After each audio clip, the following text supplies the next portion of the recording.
اعوذ باللہ من الشیطان الرجیم بسم اللہ الرحمن الرحیم السلام علیکم ورحمۃ اللہ وبرکاتہ۔ آج کا سوال ہے، کیا وضو پر وضو کر سکتے ہیں یا وضو پر وضو کر لیں تو کیا ہوتا ہے؟ ہر نماز کے لیے الگ وضو کرنا ضروری نہیں، بلکہ ایک وضو سے کئی نمازیں پڑھی جا سکتی ہیں۔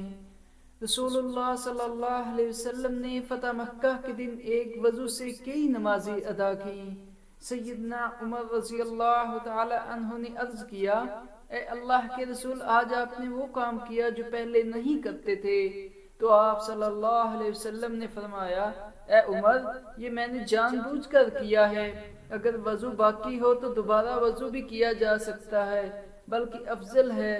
انس رضی اللہ تعالی عنہ فرماتے ہیں، نبی اکرم صلی اللہ علیہ وسلم ہر نماز کے لیے وضو کرتے تھے۔ راوی حدیث کہتے ہیں، میں نے عرض کیا، آپ کیسے کرتے ہیں؟ تو انہوں نے فرمایا، ہمارے کسی شخص کے لیے ایک وضو اس وقت تک کے لیے کافی ہے جب تک وہ ٹوٹ نہ جائے۔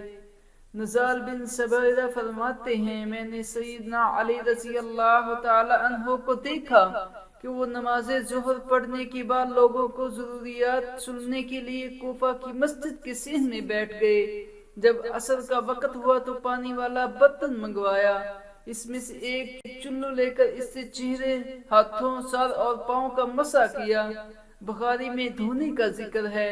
پھر وضو کا بچا ہوا پانی کھڑے ہو کر پی لیا اور کہا، کچھ لوگ اس کام کو یعنی کھڑے ہو کر پانی پینے کو برا سمجھتے ہیں، حالانکہ میں نے رسول اللہ صلی اللہ علیہ وسلم کو ایسا کرتے دیکھا ہے، اور یہ اس بندے کا وضو ہے جس کا وضو ٹوٹا نہ ہو۔ بعض لوگ وضو پر وضو کرنے کو مکروہ خیال کرتے ہیں، جو صحیح نہیں ہے۔ جزاک اللہ۔